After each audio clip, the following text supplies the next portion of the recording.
你不要牵扯进来。县主可以瞧不起我，但我这样的人，也有我们的门路。你不了解我，还不够了解老鬼头吗？我同他一样，若是看不起你，半句话都不会与你多说。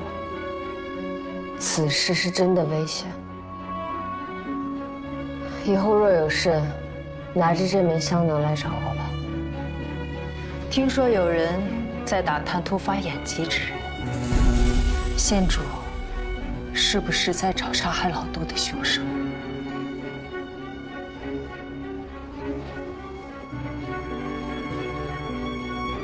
县主不用担心，你并没有暴露。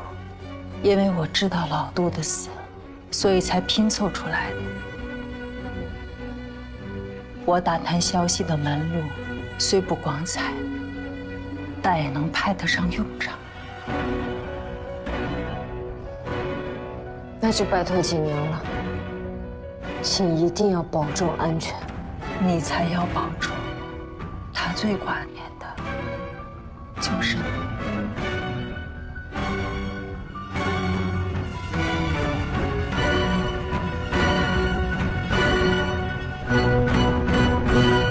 是我无能，杜之行突然出现，让李佩仪跑了。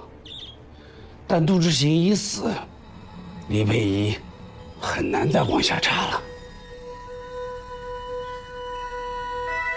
你这眼睛被杜之行暗算，还未来得及医治。那要是治不好的话，岂不是很容易被查出来？我会全力医治，为医治好之前，不会再出现。消失前，把该交代的事都交代好，切莫再出其他的纰漏。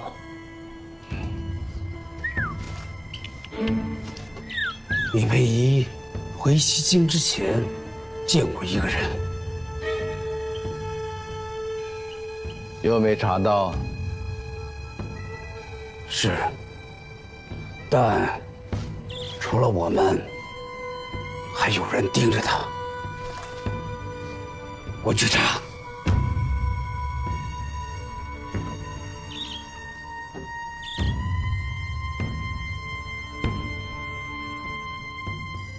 你说，你要是死了，李佩仪是不是就无人可查？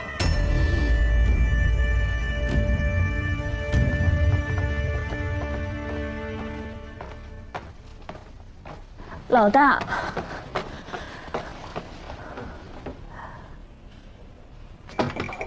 你这是在干什么？叠葡萄？是啊，你看，这第2颗葡萄还能勉强叠在上面，一放上这第3颗，就全都塌了，像不像我？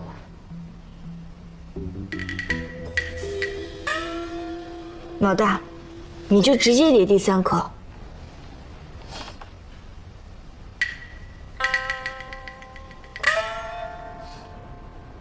现在第2颗也叠不住。什么案子办了这么久？老大，说来你都不信，蓬莱石边的花草最近因为换季常有枯死的，圣上赐给窦昭元的玉兰也死了几棵，偏偏窦昭元觉得是有人故意破坏，用玉兰树诅咒他，非要查个明白。我起早贪黑的查了3天，根本没人靠近那些花草树木。我又去问了寺院司的掌院，他说这个季节有植物枯死很正常。我本来想着就结案了吧，结果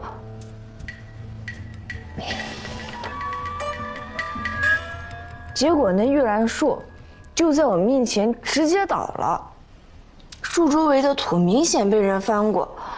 我一直带人在蓬莱池附近守着，不可能啊！干嘛？帮老大解决问题。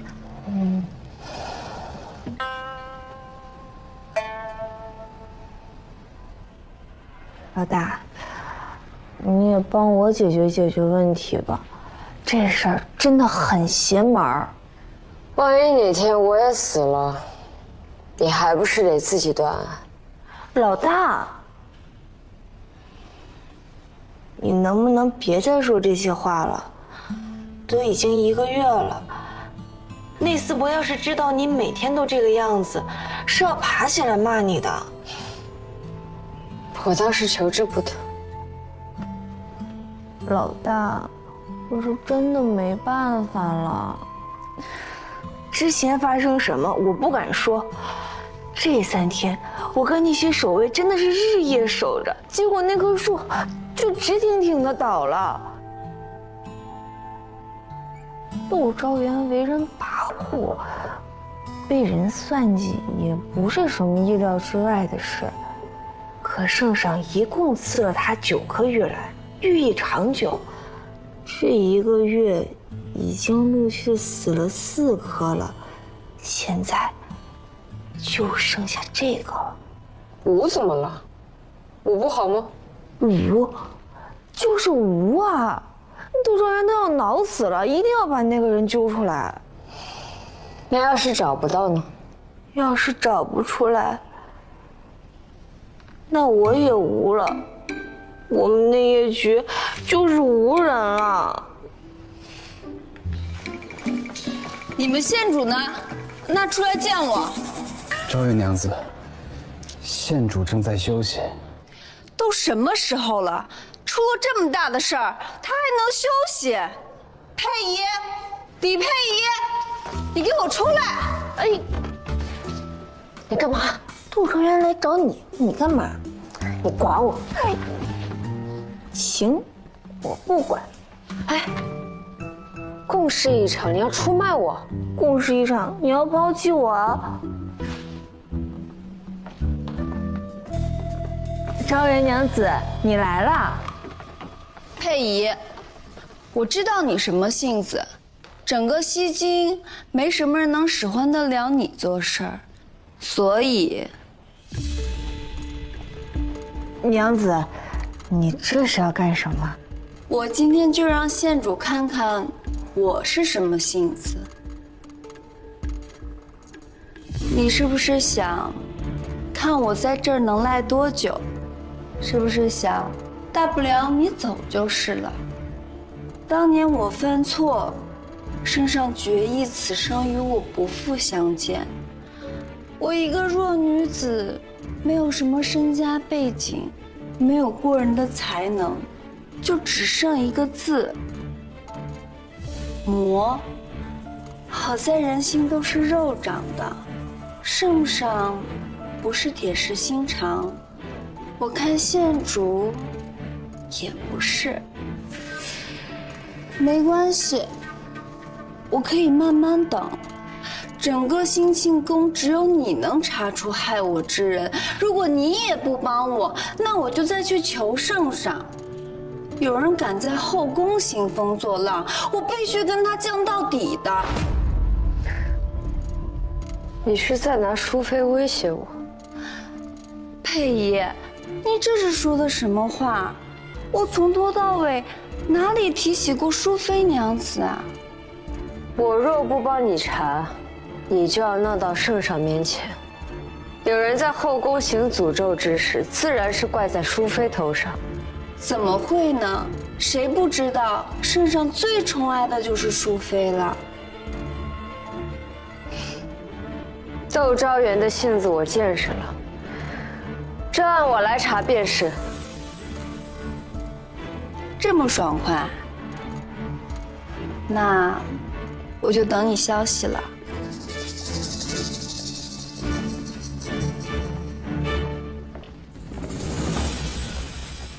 淑妃那边是不是出什么事了？是右相，不知道是什么事惹得圣上很不快，圣上最近都没去淑妃那儿了。连窦昭元都敢拿淑妃说事，看来不是小事。那怎么办？你明日就带人去给蓬莱池边的花草施肥，每一寸地都不要放过。有人问起来就说，你要倾尽全力保住窦昭元的玉兰。我是说右相的事儿，要不要我去打探一下？前朝的事儿你也能打探？这有什么难的？除非这个事儿只有圣上和右相知道，但凡有第三个人知晓，我都能打听到。谁都知道你是我的人，我又是养在淑妃跟前的，所以不是我在打探朝堂秘闻，而是淑妃。我错了，县主，我马上安排人去施肥。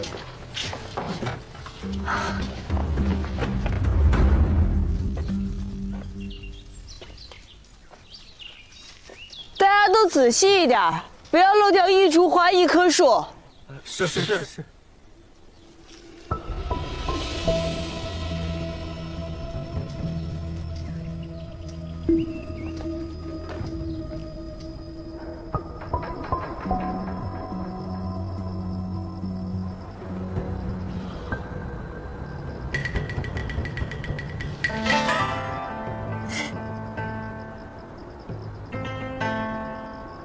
老大，你不用每天来这儿守着。那人这些日子都没出现，很可能是知道你出手了，没胆子再轻举妄动。嘴这么甜。老大，你给的不到底。再说这么恶心的话，就自己查。不说了，我不想让你来这儿白等嘛。之前窦昭元派人调查，那人还顶风作案，要么他有十足的把握不被发现，要么他就有不得不来的理由。你们严防死守这么久，那人应该要忍不住了。那人今晚会来？不确定，但可以碰碰运气。马上人，让大家四处看看有没有什么情况。是。县主，就在这儿。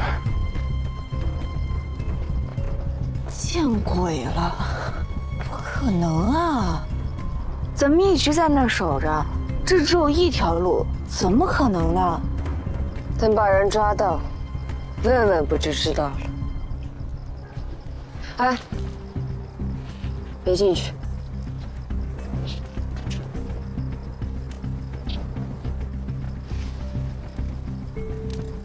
这是脚印，哪儿来的？虽然是神不知鬼不觉，在你眼皮底下犯事之人留下的。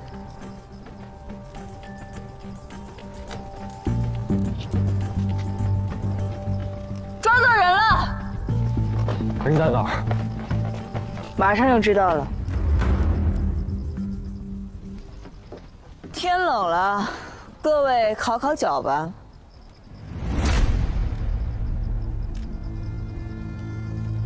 烤烤吧。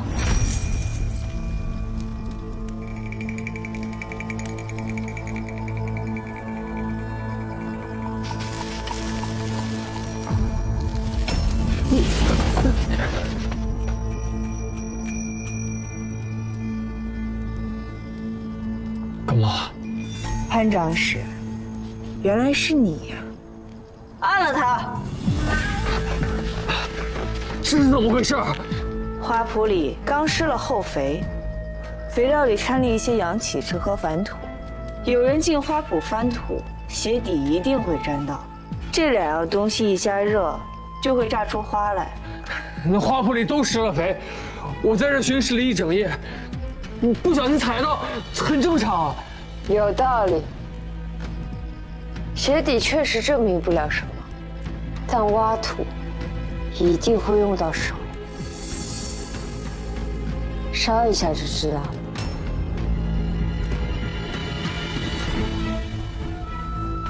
烧一下。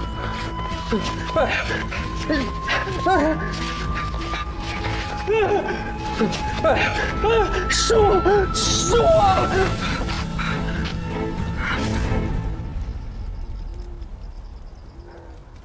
是我。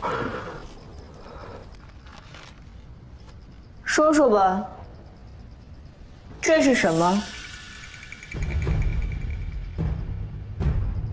你不说，那我来说。这不是普通的果子，是人参子。太医署只供给圣上，宫中能接触到这味药的人少之又少。你从何得来？树下挖来的。我是问你，为什么玉兰树下能挖出人参子？偷盗皇家之物是什么罪名？谋大逆。怎么判？绞刑。所盗之物价值昂贵的，性质恶劣的，就要连坐了。连坐几族？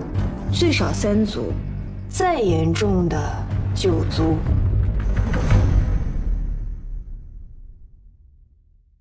怎么判？绞刑。所盗之物价值昂贵的，性质恶劣的，就要连坐了。连坐几族？最少3族，再严重的9族。这果子很值钱吗？价值连城。那就直接判了吧。是。求县主大发慈悲，就算要杀我，可否让我把人参子带回家，救我小儿一命？说。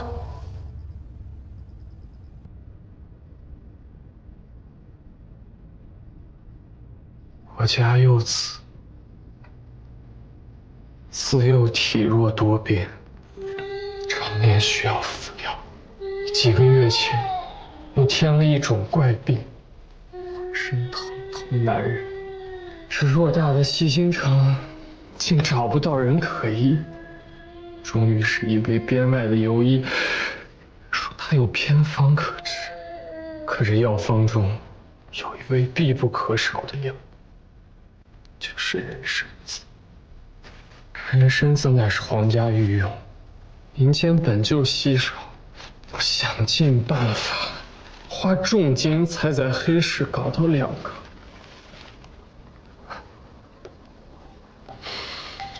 好在这药方确实管用，我儿服下之后，便不哭不闹，踏实睡了个好觉。可是病灶不退，药便不能停，一旦停药，孩子又全身疼痛。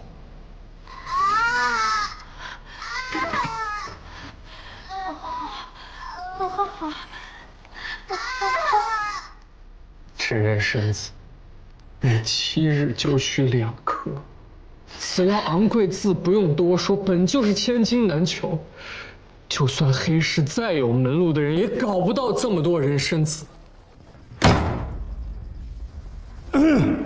就算是为了救命，也不可偷盗宫中之物啊！我没有偷，我哪有机会偷人参子啊？是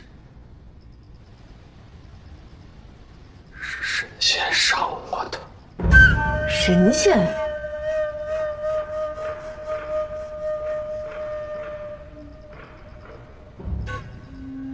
县主，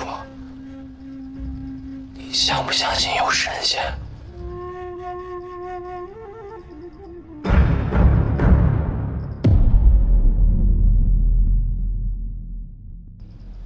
我看着幼子每日饱受病痛折磨，妻子日渐消瘦，我每日除了醉酒什么都做不了。直到有一夜，我在宫中当值，醉酒后，我做了一个梦。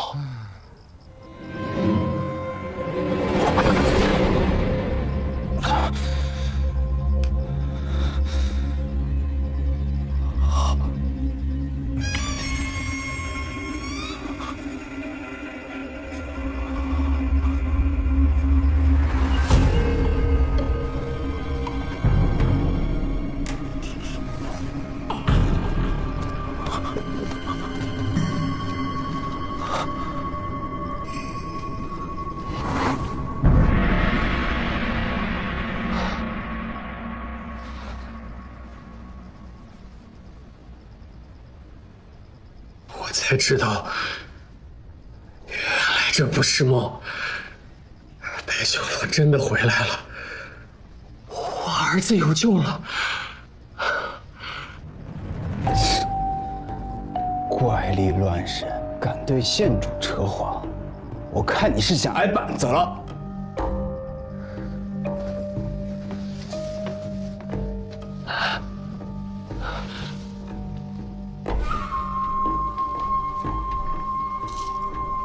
你说，白修罗回来了？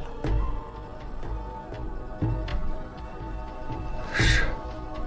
他出现过，后来又离开了。是。我福宝没有第一时间追随白修罗，不知道神仙到底是什么时候出现的，但他消失是在2年前。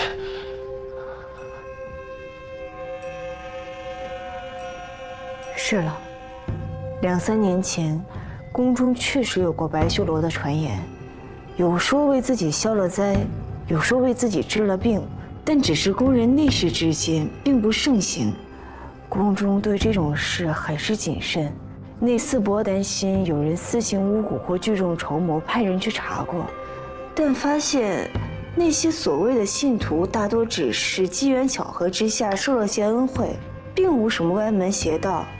也没生过什么事端，只让我们小心留意，别再起什么风浪就是。这么一说，我也想起来了，宫中常有类似捕风捉影的流言，神神鬼鬼，最终也都不了了之，很快就被新的怪谈取代。也就过了大半年，白修罗便无人再提起了。白修罗是真的，白修罗是真的，只要你诚心信佛，你想要什么他都会给你。你怎么知道是他帮你达成所愿？他会在我的梦中实现，说我想要的，过不了几日就会得偿所愿。2颗人生子只够用7日，那之后呢？是白修罗让你去蓬莱池边挖窦昭元的玉兰的。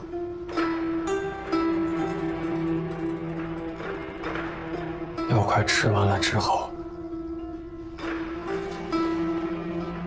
我心里也忐忑，我不知道白修罗还会不会再出现。感念白修罗慈悲，当天夜里，他又进我的梦里，给我时间。他告诉我说，让我第2天到蓬莱池边等待，到时会有向导指引我去到人参寺。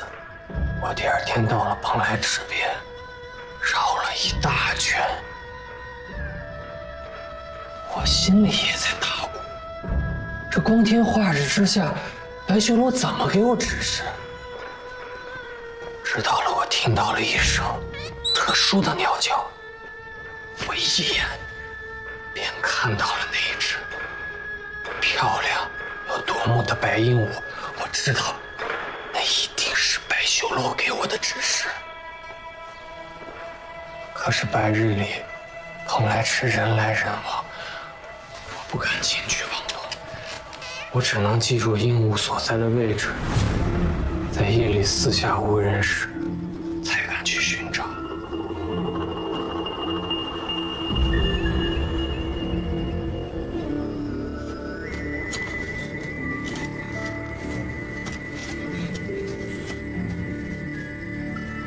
白修罗撑不起我果然找到了人参寺。也因此毁了窦昭元的玉兰树。我本来想等风声过去了再说，可是我孩子的病等不了，而且就算窦昭元内业局已经开始调查了，白修罗也依旧为我留了药。我知道这是铤而走险，可我没有办法，我要救我儿子的命。只要你诚心的信奉白修罗，你就一定会得偿所愿。向来只有我们辜负他，白修罗从来都是一直在保佑我们这些穷苦、可怜的人。这次，定然不会再让他离开。如何不让他再离开？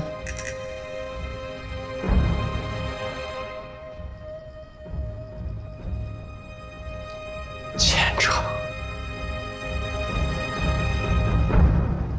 那白衣人就是白修罗？是。是男是女？什么模样？神仙本就是男女一体，我们这些凡夫俗子，又怎能看清他们的样貌？白修罗之前视线之时，你都在宫中吗？是。不觉得奇怪吗？这有何奇怪？只是他帮你，他没让你做什么。他只是要求虔诚。如何虔诚？需要多少钱？钱？神仙会要这些凡夫俗子的东西吗？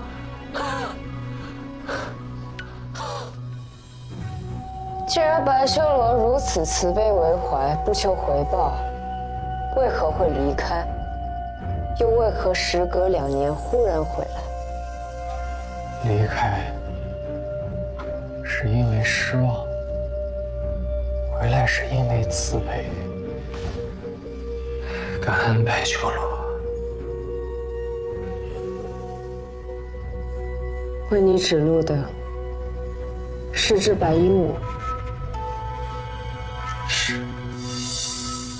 能在蓬莱池附近出现的白鹦鹉，只有一只。对，就是圣上赐给淑妃娘子的雪姨娘。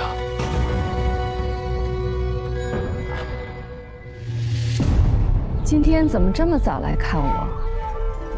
忙到天亮，回去睡觉了。那突然间肚子就饿了，想着要是能有一碗鲁班馄饨吃的该有多好。走着走着，就走到你宫里了。哎，我就是不想看你这么辛苦，把身子都熬坏了。娘子宫里这5班馄饨真是一绝，一会儿我拿1碗给圣上送过去。圣上国事繁忙，你别去烦他。娘子脸皮怎么这么薄啊？圣上不来，那就去请，还能让那窦昭元踩在头上不成？宫中高低起落，人情冷暖，你比我清楚。此消彼长，再正常不过了。平日里圣上常来我这儿的时候，姐姐妹妹一团和气，经历此番也好，倒能看出几分真情与假意。娘子不担心？我为何担心？那我就放心了。怎样，你都是这宫中唯一的淑妃。淑妃吉祥，淑妃吉祥。这小东西吓我一跳，嗓门还真大。芙蕖，你带雪姨娘出去吧。是。等等，让我看看他。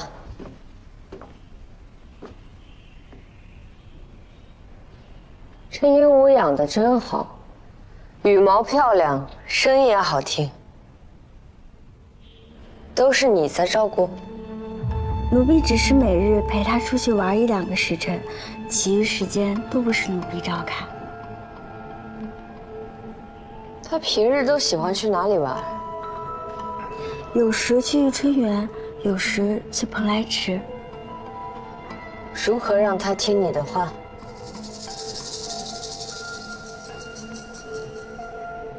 雪姨娘是圣上送给淑妃的，不会听奴婢的话的。奴婢只是每日带她到园子，让她自在去飞。她想去哪里，奴婢就跟去哪里。带她玩累了，她会自己飞回来，奴婢再带她回来。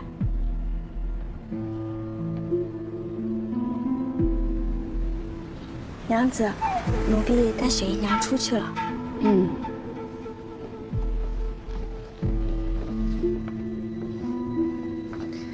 这小东西聪明得很，倒是像个小孩子。聪明什么呀？到现在只会说一句“淑妃吉祥”，想让他学给圣上请安，怎么都学不会。娘子可听过白修罗？是什么？没什么，我也是听旁人说起的。娘子，我先回去睡了，改日再来看你。快去吧。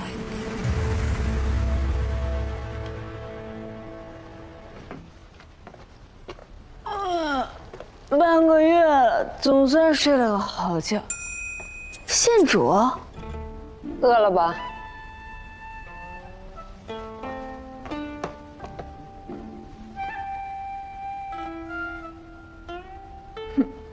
县主对我最好了。你是该饿了，睡了4个时辰。我睡了这么久吗？县主，安永琪终于招了。所谓的尽心供奉，便是在宫中的一处祭坛对白修罗进行祭拜。他嘴那么硬，怎么着的？定是老大的主意。我用人参子换的。走吧，去看看。人参子，县主，这政务还能这么用吗？什么政务？没登记在册，算什么政务？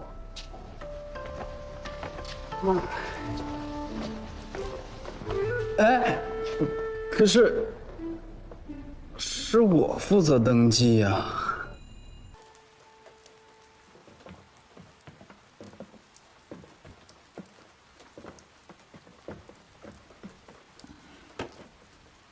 母亲，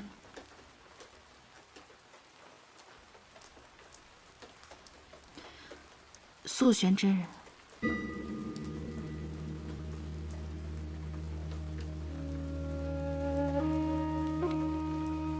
晚辈少成见过素玄真人。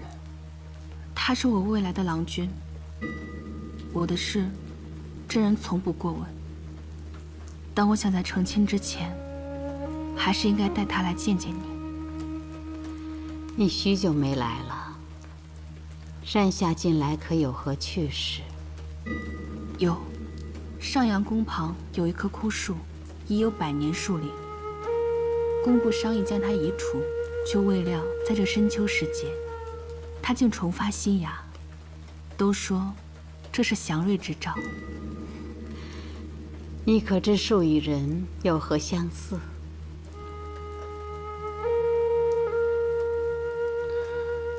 树能重生新芽，只因埋在地底的根须未亡。人心亦应如此。若是违背心意，反其道而行，就会像那树，没有了根，很快凋零。朝来暮往，名利转瞬成空。不论婚事还是其他事，你的选择都要从心而为。显而明白，时候还早，我们陪你用了饭再走吧。不必了，粗茶淡饭怕你们吃不惯，下山去吧。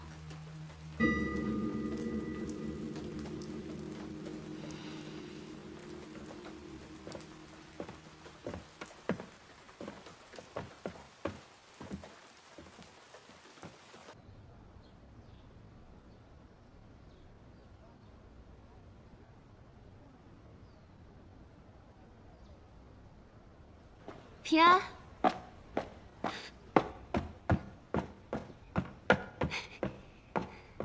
平安，你来的正好，我有事跟你说。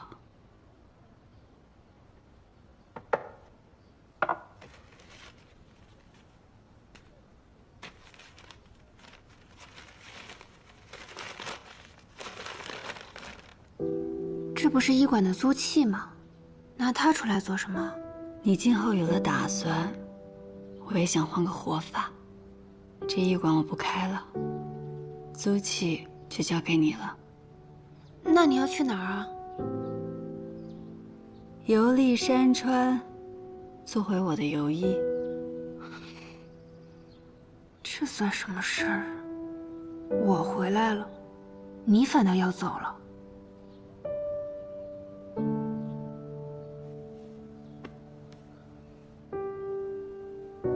你有你的人生，我也有我的。回头你去给采莲和黛心扫墓的时候，替我备一份祭品。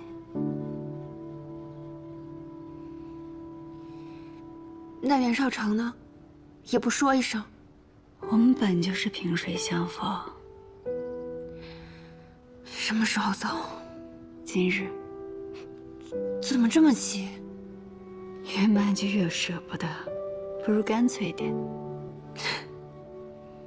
我才刚写了首《晚来春》，你还没听我唱过呢。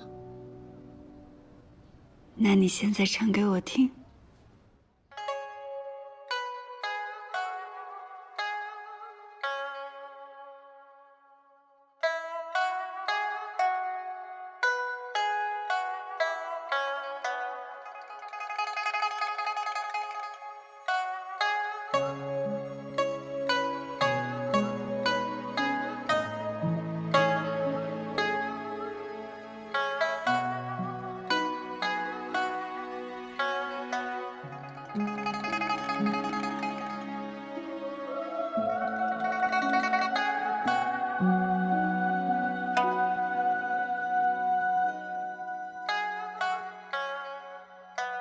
见君独上高楼去，古门东望不是春。芳草千里连暮云，风吹阳关雨半生。山前山后映秋暮，勿忘前番过情人。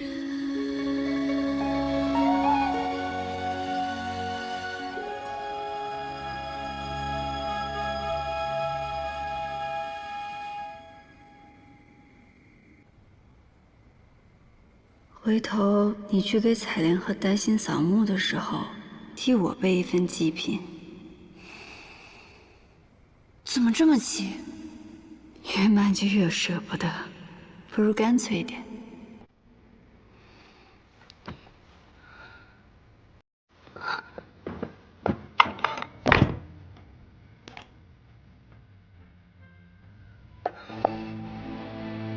他竟没打扫凝神香。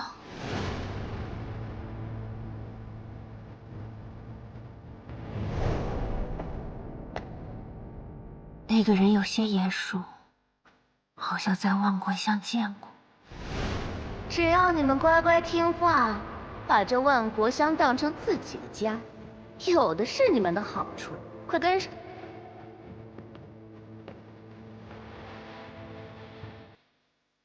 小心点儿。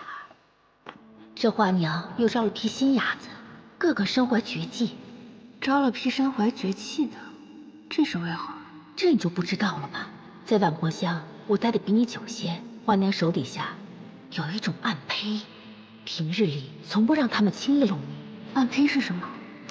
就是专门为了满足大官贵人的嗜好，有的善飞刀，和我杂耍，甚至易容，这些才学都要花多年功夫。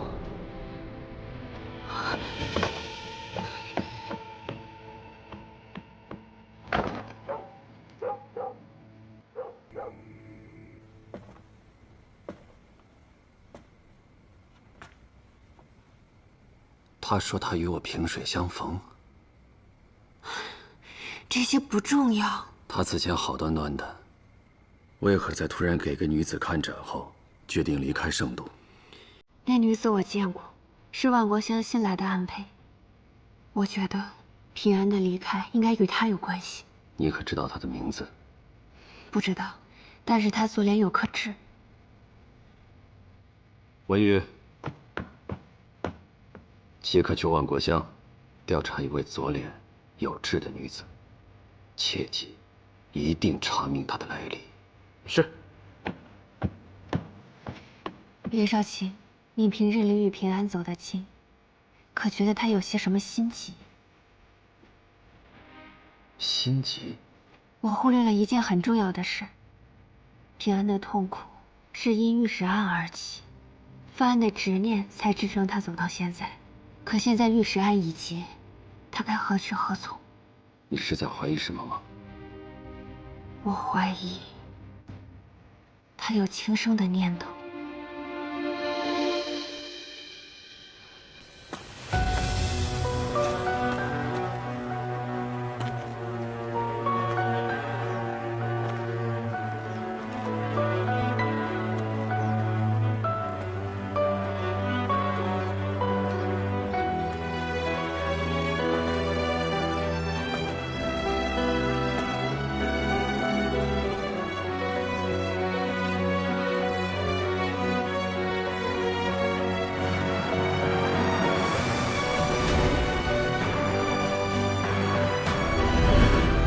为什么还活着？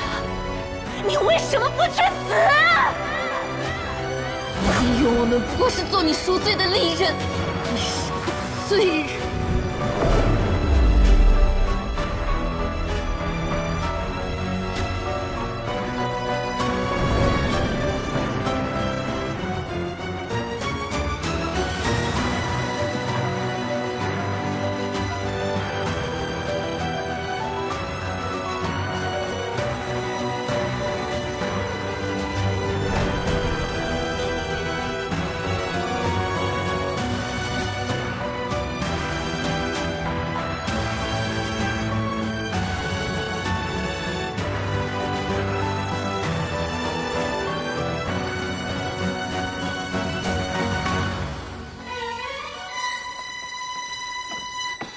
那个女人她骗了你，她是万国香的安培，根本就不是御史案的受害者。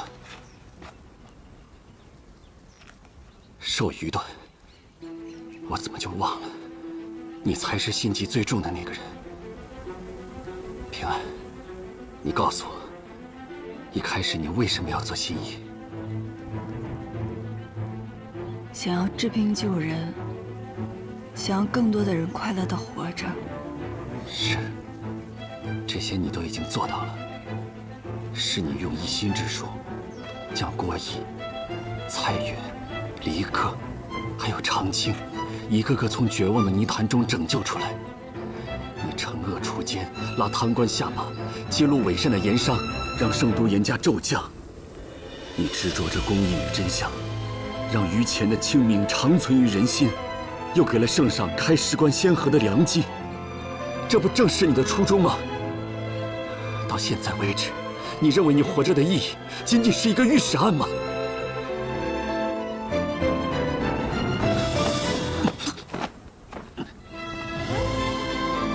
你是魔障了吗？此前骗了所有人，一个人只身赴死，这次你倒好，更进一步，今天要来到这种地方，你就那么想给自己寻个痛快是吗？如果真死了，让在乎你的人，你笑什么？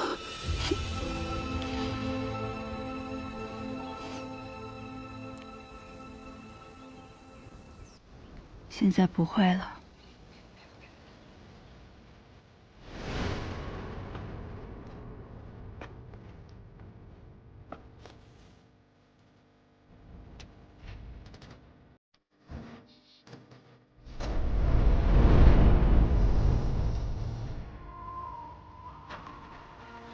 暮霭绵绵着望眼，风露渐变，心思遍照轻帆，一丝还未半。平安，天上一望月色弯，御史安，你做得很好。平安，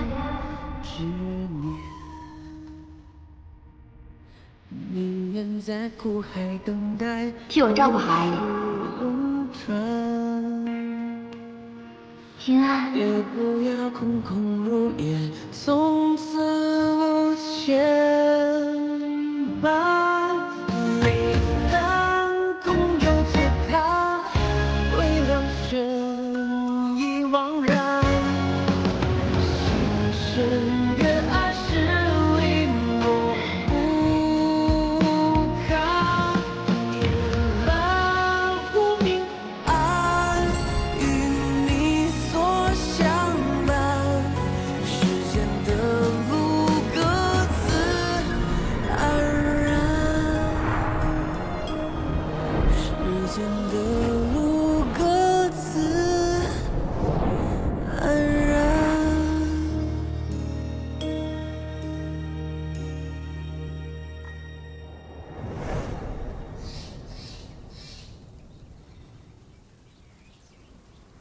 郭二娘的那封信上说的对，能依你的人，只有你自己。你刚刚提到了很多人，却遗漏了最重要的一个。谁啊？你。